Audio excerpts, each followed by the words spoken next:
आजच्या व्हिडिओमध्ये आपण थॅलोफायटा हा टॉपिक कंप्लीट करणार आहोत.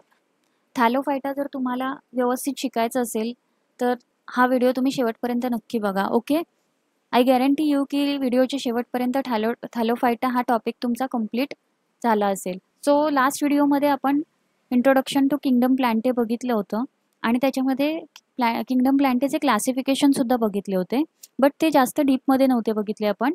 ओके, त्याचे फक्त 5 क्लासिफिकेशन बघितले होते आपण: Thallophyta, Bryophyta, Pteridophyta, gymnosperm, angiosperm.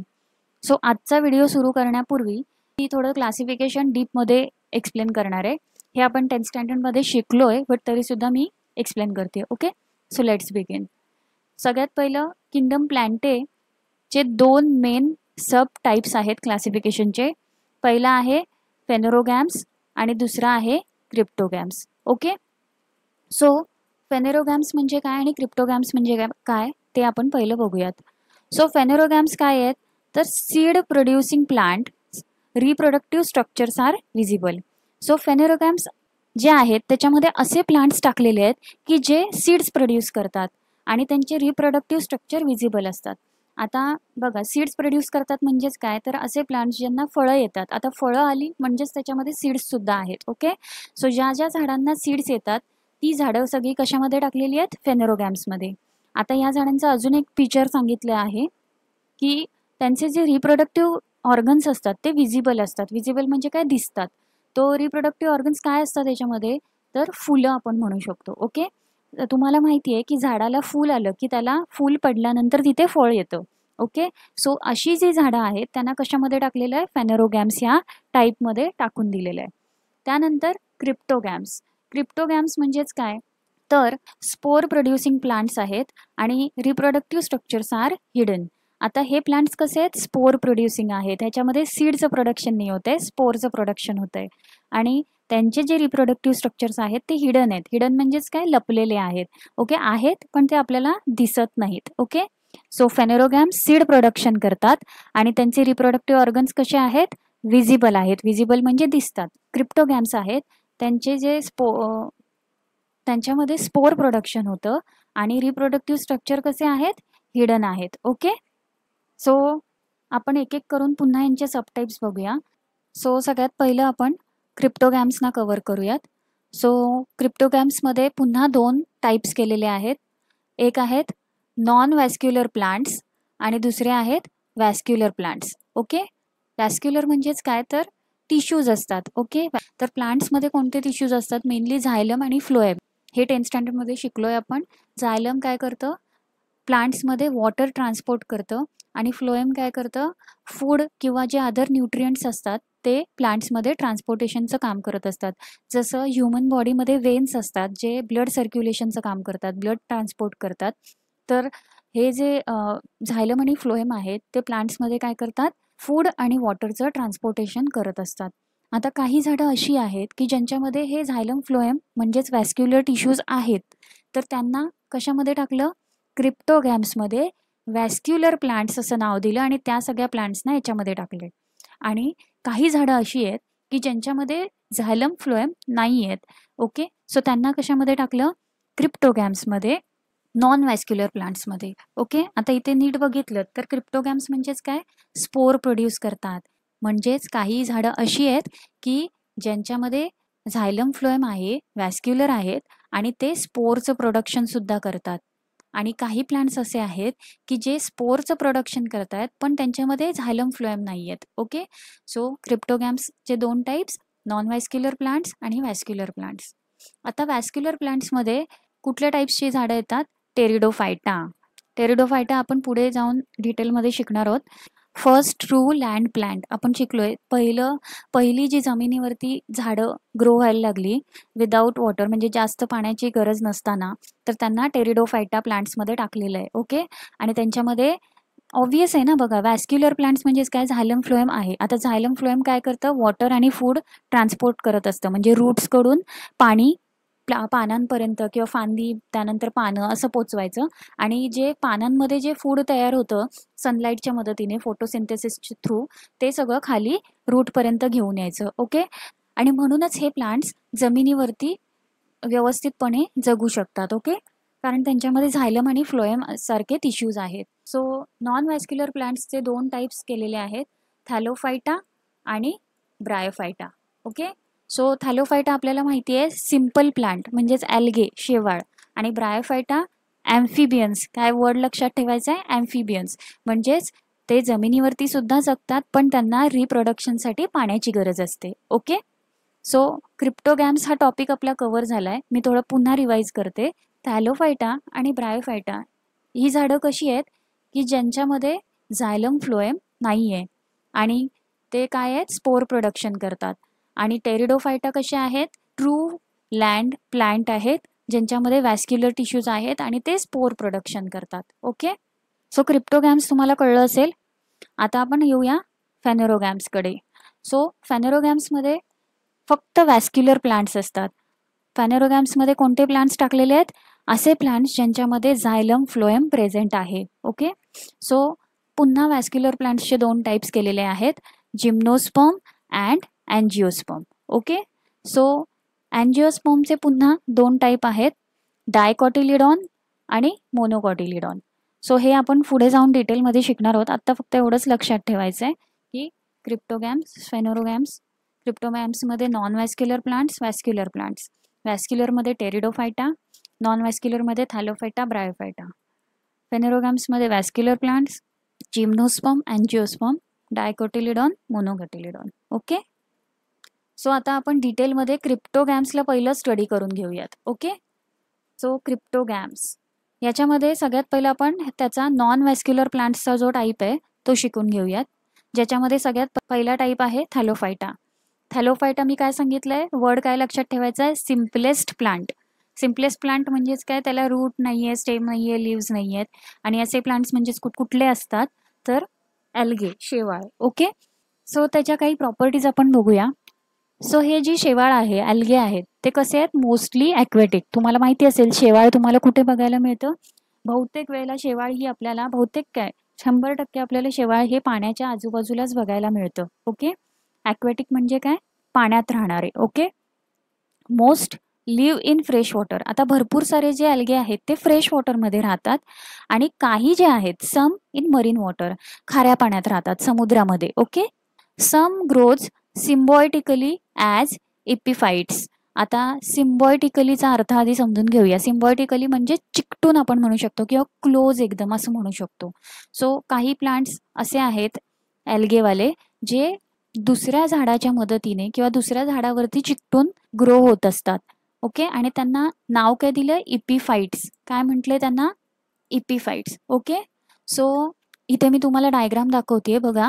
हे मेन मोठं झाड आहे आणि त्या मोठ्या झाडावरती हे छोटे छोटे शेवाळ तयार झालेले आहेत. शेवाळ का म्हणते मी त्यांना, कारण ते थॅलोफायटामध्ये येतात. ओके. शेवाळच आहेत, ते ॲल्गेच आहेत आणि त्यांना अशा झाडांना काय म्हणतात, इपिफाइट्स म्हणतात. ओके.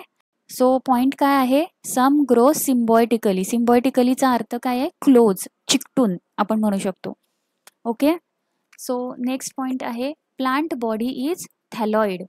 थॅलॉइडचा अर्थ असतो अनडिफरन्शिएटेड, म्हणजे डिफरन्सच करू शकत नाही. आता मला सांगा, वेगवेगळ्या प्रकारचे शेवाळ असतात आणि ते तुमच्यासमोर असे 2-3 शेवाळाचे टाईप्स आणून ठेवले तर तुम्ही डिफरन्शिएट करू शकता का, की हे कोणतं शेवाळ आहे, किंवा पहिलं जे इमेजमध्ये दाखवले ते कोणतं शेवाळ आहे, दुसरं कुठलं आहे. ओके. सो नाही करू शकत का, कारण त्यांचं स्ट्रक्चर आपल्याला सेमच दिसतं.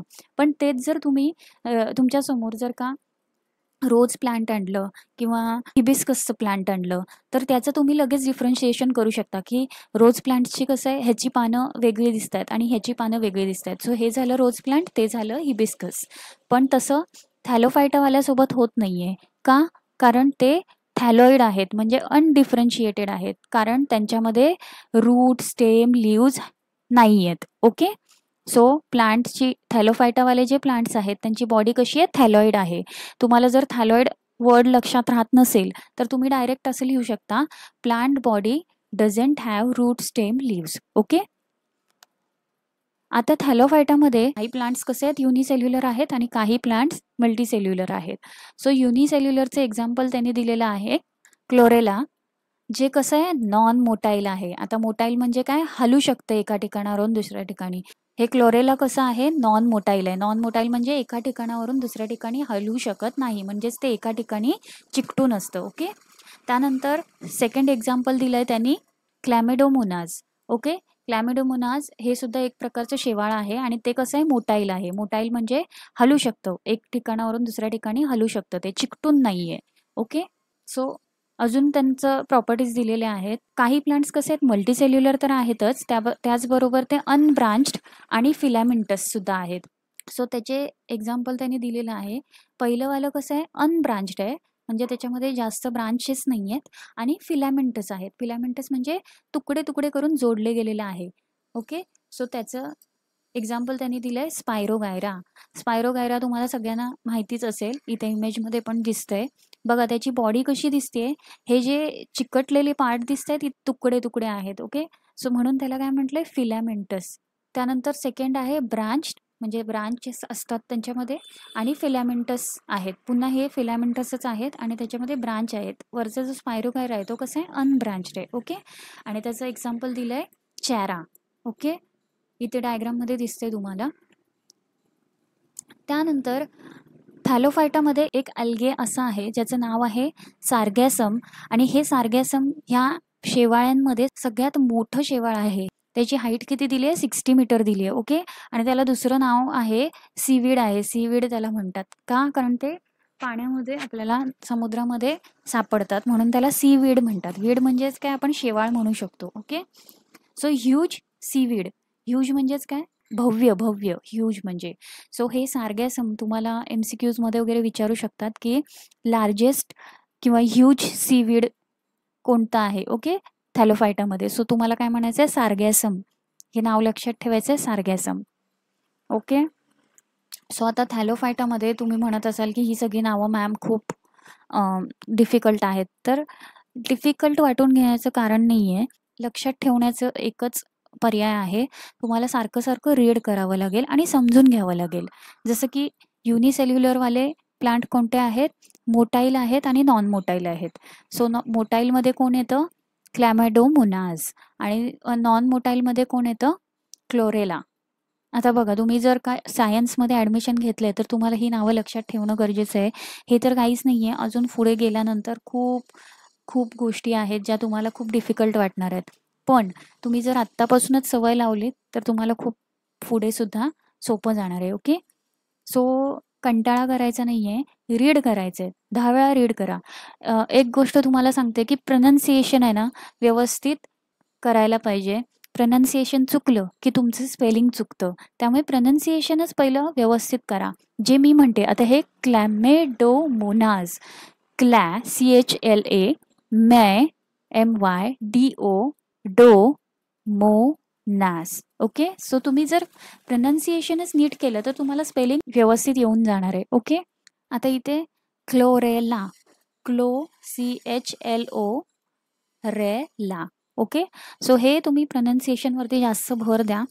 व्हिडिओ रिवाइंड करून तुम्ही परत परत बघा. प्रनन्सिएशन मी जसं म्हणते तसंच बोललात तर तुम्हाला स्पेलिंग चुकायची अजिबात शक्यता नाही आहे. ओके. सो नेक्स्ट पॉईंट काय आहे, शेवाळ्याची सेल वॉल. ओके. आता शेवाळसुद्धा एक प्लांट आहे, म्हणजेच त्याच्यामध्ये सेल आहेत. युनिसेल्युलर पण आहे, सिंगल सेलवालं, आणि मल्टीसेल्युलर पण आहेत. शेवाळ्याची जी सेल वॉल आहे ती पॉलिसॅक्राइड्स पासून बनलेली आहे. आता पॉलिसॅक्राइड्समध्ये टाईप्स असतात. सो ह्याच्यामध्ये कुठले टाईप्स आहेत, सेल्युलोज आणि ग्लुकोज, ह्या 2 पॉलिसॅक्राइड्सपासून ही सेल वॉल बनलेली आहे. त्याचबरोबर त्याच्यामध्ये व्हरायटी ऑफ प्रोटीन्स आहेत. ओके. इथे व्हरायटीची स्पेलिंग चुकलेली आहे, सॉरी, बट ठीक आहे. सो व्हरायटी, वेगवेगळ्या प्रकारचे प्रोटीन्स आहेत. आणि बोथ म्हणजेच काय, तर काही ॲल्गे असे आहेत ज्याच्यामध्ये फक्त सेल्युलोज आणि ग्लुकोजपासून सेल वॉल तयार झालेली आहे, आणि काही ॲल्गे असे आहेत की ज्यांच्यामध्ये प्रोटीन्सपासून सेल वॉल तयार झालेली आहे, त्यांच्यामध्ये सेल्युलोज ग्लुकोज नाही आहे. पण काही ॲल्गे असे आहेत ज्यांच्यामध्ये दोन्हीपासून सेल वॉल तयार झालेली आहे. ओके. आता हे ॲल्गे आहेत ते फूड स्टोअर करून ठेवतात. जसं आपण ह्युमन्स ज्यावेळेला आपण जेवण जेवतो त्यावेळेला आपल्या शरीराला जेवढं गरजेचं आहे तेवढी एनर्जी यूज केली जाते. पण आपण ज्यावेळेला आपल्या गरजेपेक्षा जास्त जेवतो त्यावेळेला काही एनर्जी उरते, आणि ती एनर्जी आपल्या शरीरामध्ये स्टोअर होते in the form of fat. आपल्या शरीरामध्ये जी चरबी असते त्या चरबीच्या फॉर्ममध्ये ती एनर्जी स्टोअर केली जाते. कशामध्ये? ह्युमन्समध्ये. पण प्लांट्समध्ये त्याच पद्धतीने एनर्जी स्टोअर केली जाते किंवा फूड स्टोअर केलं जातं. पण ते कुठल्या फॉर्ममध्ये असतं? तर स्टार्चच्या फॉर्ममध्ये असतं. ओके. ह्युमन्समध्ये फॅट असते, चरबी असते, पण प्लांट्समध्ये स्टार्च असतं. Okay. So reserve food in the form of starch, किंवा तुम्ही इथे सोपं वाक्य तयार करू शकता, food is store in the form of starch. Okay. त्यानंतर त्याचे जे रिप्रोडक्शनची प्रोसेस आहे ती कशी होणार आहे, तर याच्यामध्ये व्हेजिटेटिव्ह रिप्रोडक्शन होतं आहे. आता तुम्ही 10th स्टँडर्डमध्ये जर आठवत असेल तर व्हेजिटेटिव्ह प्रोपोगेशन आपण शिकलो होतो. ते थोडं रिवाईज करा. आठवत नसेल तर यूट्यूबला जा, व्हेजिटेटिव्ह प्रोपोगेशन माझा व्हिडिओ आहे तो बघा, किंवा तुम्ही गुगल करा, तुम्हाला लगेच त्याची डेफिनेशन मिळून जाईल. ओके. यांच्यामध्ये 2 प्रकारे रिप्रोडक्शन होत असतं, sexual reproduction and asexual reproduction. आता सेक्शुअल रिप्रोडक्शन म्हणजेच काय? याच्यामध्ये गॅमेट्स असतात, मेल गॅमेट आणि फिमेल गॅमेट एकत्र येतात. आणि एसेक्शुअल रिप्रोडक्शन कशा पद्धतीने होत असतं, तर स्पायरोगायरा आपण बघितलं तर स्पायरोगायराचे तुकडे तुकडे होत असतात, फ्रॅगमेंट्स होत असतात, आणि एका स्पायरोगायराचे 2 तुकडे झाले की 2 वेगळे नवीन स्पायरोगायरा तयार होतात. ओके. सो अशा पद्धतीने एसेक्शुअल रिप्रोडक्शन होतं. ओके. थॅलोफायटामध्ये जे सगळे ॲल्गे आहेत त्यांची लाईफ सायकल कशी आहे ते बघूया. Alternation of generation, dominant haploid आणि रिड्युस्ड डिप्लॉइड फेज. सो आता या इमेजकडे व्यवस्थित लक्ष द्या. ह्या इमेजच्या मदतीने आपण अल्टरनेशन ऑफ जनरेशन बघणार आहोत. ओके. सो याचं मी थोडं ओव्हरव्ह्यू आधी देते म्हणजे तुम्हाला आयडिया येईल आणि मग त्याला आपण डिटेलमध्ये बघूयात. सो इथे काय असतं, अल्टरनेशन ऑफ जनरेशनमध्ये 2 जनरेशन्स असतात. ओके. सो एक असते स्पोरोफाईट जनरेशन आणि दुसरी असते गॅमेटोफाईट जनरेशन. ओके. आता हे कोणामध्ये सुरू आहे सगळ्यात पहिलं, तर प्लांट्समध्ये. ह्या जनरेशन्स होत असतात प्लांट्समध्ये. स्पोरोफाईट्स म्हणजेच काय असतं, स्पोर्स तयार होत असतात, आणि गॅमेटोफाईट म्हणजेच काय, गॅमेट्स तयार होत असतात. ओके. एवढं बेसिक लक्षात ठेवा. त्यानंतर ज्या वेळेला स्पोरोफाईट स्टेजमध्ये प्लांट असतात त्यावेळेला ते कुठल्या स्टेटमध्ये असतात, डिप्लॉईड फेजमध्ये असतात, किंवा ते त्यांचे जे सेल्स असतात ते डिप्लॉईड असतात. ओके. आता डिप्लॉईड म्हणजेच काय, तर 2 सेट ऑफ क्रोमोझोम त्या सेल्समध्ये असतात, म्हणून त्याला काय म्हटलंय, 2n. ओके. ज्यावेळेला गॅमेटोफाईट स्टेज सुरू असते त्यावेळेला ते सेल्स कसे असतात, हॅप्लॉईड असतात. हॅप्लॉईड म्हणजेच काय, एकच सेट ऑफ क्रोमोझोम असतात त्यांच्या सेलमध्ये. डिप्लॉईड म्हणजे 2 सेट्स ऑफ क्रोमोझोम आणि हॅप्लॉईड म्हणजे 1 सेट ऑफ क्रोमोझोम. ओके. आता थोडंसं प्रोसेस समजूया. स्पोरोफाईट स्टेजमध्ये काय होतं आहे, स्पोर्स तयार होतात, म्हणजे स्पोर्सचं रिप्रोडक्शन होतं आणि स्पोर्स तयार होतात. ह्या स्पोर्सचं कन्व्हर्जन होतं गॅमेट्समध्ये, या गॅमेट्सचं कन्व्हर्जन होतं झायगोटमध्ये. ओके. सो अशा पद्धतीने ही स्पोरोफाईट स्टेज एकदा असते, त्यानंतर नेक्स्ट असते गॅमेटोफाईट स्टेज. ही सायकल कंटिन्युअस चालू असते. ओके. आता आपण बघूया हे कशाच्या मदतीने होत असतं, काय काय प्रोसेस होतात त्याच्यामध्ये. सो सगळ्यात पहिली स्पोरोफाईट स्टेज असते प्लांट्समध्ये. त्यावेळेला काय होतं, ह्या स्पोरोफाईट स्टेजमध्ये स्पोर्सचं रिप्रोडक्शन होतं, आणि ते कशाच्या मदतीने होत असतं, तर मिओसिसच्या मदतीने होत असतं. मिओसिस आणि मायटोसिस आपण 10th स्टँडर्डमध्ये शिकलो आहे. तुम्हाला लक्षात नसेल तर मी इथे वरती आय बटनवरती लिंक देते, तिथे क्लिक करून तुम्ही ते व्हिडिओज बघू शकतात. ओके. सो मिओसिसच्या मदतीने स्पोर्स तयार होतात. ओके. आता हे जे गोल गोल दिसत आहेत ना, हे स्पोर्स आहेत. ओके. सो ह्या स्पोरोफाईट स्टेजमध्ये हे सेल्स कसे होते, डिप्लॉईड होते, 2 सेट ऑफ क्रोमोझोम्स होते. आता मिओसिसच्या मदतीने त्यांचं कन्व्हर्जन कशामध्ये झालं आहे, हॅप्लॉईडमध्ये. ओके. म्हणजे एक एकच सेट राहिला. आता ह्याच्याकडे एक सेट ऑफ क्रोमोझोम, ह्याच्याकडे एक सेट, ह्याच्याकडे एक आणि ह्याच्याकडे एक. आता ह्या स्पोर्सचं कन्व्हर्जन कशामध्ये होतं, गॅमेट्समध्ये होतं. ओके. सो ही जी प्रोसेस आहे ही कशा थ्रू होत असते, तर मायटोसिसच्या मदतीने होत असते. ओके. सो मायटोसिस काय करतो, हे एक एक सेट्स ऑफ हॅप्लॉईड स्पोर्स आहेत त्याचं कन्व्हर्जन करतो गॅमेट्समध्ये. म्हणजे हा झाला एक मेल गॅमेट, दुसरा झाला female gametes. Okay.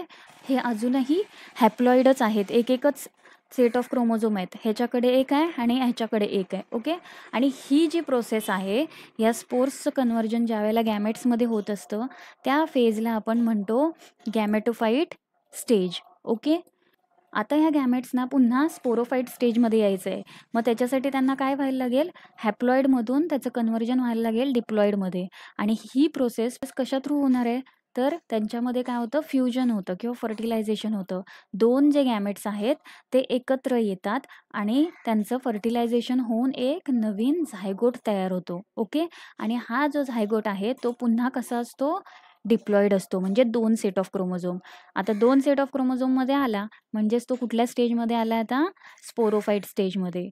Okay. So ही कंप्लीट जी सायकल आहे, स्पोरोफाईट स्टेज टू गॅमेटोफाईट स्टेज आणि गॅमेटोफाईट टू स्पोरोफाईट, ही कंटिन्युअस सुरू असते प्लांट्समध्ये. ओके.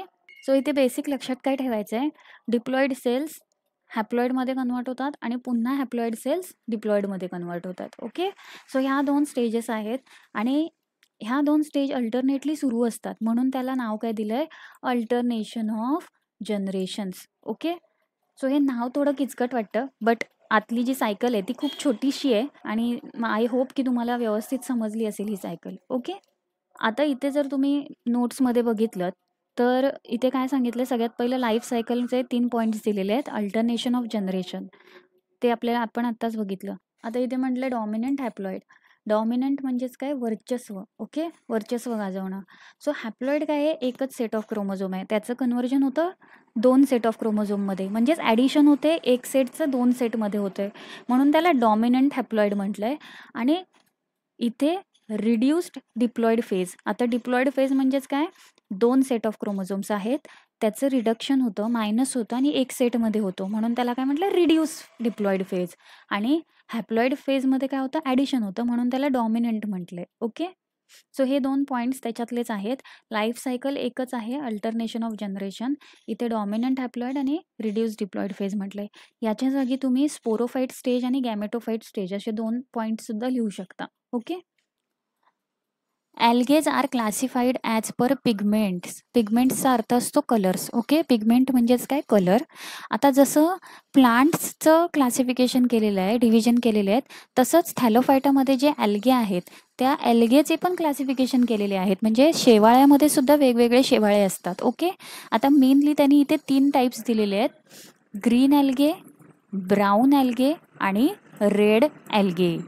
आता ग्रीन ॲल्गे कोण असतील, तर ज्यांच्यामध्ये क्लोरोफिल प्रेझेंट आहे. आता हे आपल्याला बेसिक सगळ्यांनाच माहिती आहे, क्लोरोफिल असतं त्यावेळेला त्या झाडाला कलर ग्रीन येतो. ओके. सो क्लोरोफिल हा कलर किंवा पिगमेंट ज्या झाडांमध्ये प्रेझेंट असतो त्याचा कलर असतो ग्रीन कलर. तसंच ज्या झाडांमध्ये झॅन्थोफिल्स आहेत, झॅन्थोफिल म्हणजे सुद्धा कलर आहे, तो कलर कोणता आहे, ब्राऊन कलर आहे. सो अशा ॲल्गेजना ब्राऊन ॲल्गे म्हणतात. आणि फायकोबिलिन, फायकोबिलिन हे सुद्धा एक रंग आहे आणि त्याचा रंग कोणता आहे, रेड कलर आहे. सो त्याच्यामुळे ते रेड ॲल्गे आहेत. ओके. सो क्लोरोफिल प्रेझेंट आहे त्यांना काय म्हटलंय, त्यांचं नाव काय आहे, क्लोरोफायसिया. ज्यांच्यामध्ये झॅन्थोफिल्स प्रेझेंट आहेत म्हणजेच ब्राऊन कलर प्रेझेंट आहे त्यांना म्हटलंय फायोफायसिया. आणि ज्यांच्यामध्ये फायकोबिलिन प्रेझेंट आहे म्हणजेच रेड कलर प्रेझेंट आहे त्याला म्हटलंय रोडोफायसिया. ओके. हे व्यवस्थित लक्षात ठेवायचं आहे, क्लोरोफायसिया, फायोफायसिया आणि रोडोफायसिया. ओके. आता क्लोरो आणि रोडो हे लक्षात ठेवायला इझी जाईल, जी ग्रीन कलर आणि रेड कलरवरून. ब्राऊन कलरचं थोडं तुम्हाला लक्षात ठेवायला लागेल फक्त, ते फायोफायसिया, तर ते तुम्हाला लर्न करायला लागेल. ओके. हे जे ॲल्गेचे 3 टाईप्स आहेत ते आपण आपल्या नेक्स्ट पार्टमध्ये बघूयात. आजसाठी इतकंच भरपूर झालं. ओके. सो आय होप तुम्हाला आजचा टॉपिक व्यवस्थित कळला असेल. सो आजचा टॉपिक आणि ह्याचा नेक्स्ट पार्ट तुम्ही जर एकत्र बघितलेत तर तुमचा थॅलोफायटा हा कंप्लीट टॉपिक कवर होऊन जाईल. ओके. सो आजचा व्हिडिओ जर तुम्हाला आवडला असेल तर व्हिडिओला लाईक करा, तुमच्या फ्रेंड्ससोबत शेअर नक्की करा आणि काही डाऊट्स असतील तर कमेंट करा. ओके. आणि असेच जर माझे नवीन नवीन व्हिडिओज तुम्हाला बघायचे असतील तर माझ्या चॅनलला सबस्क्राईब करा आणि सबस्क्राईबच्या बाजूला ऑलचं ऑप्शन येतं ते प्रेस करा. Okay.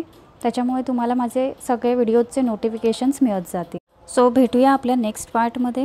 Till then keep watching.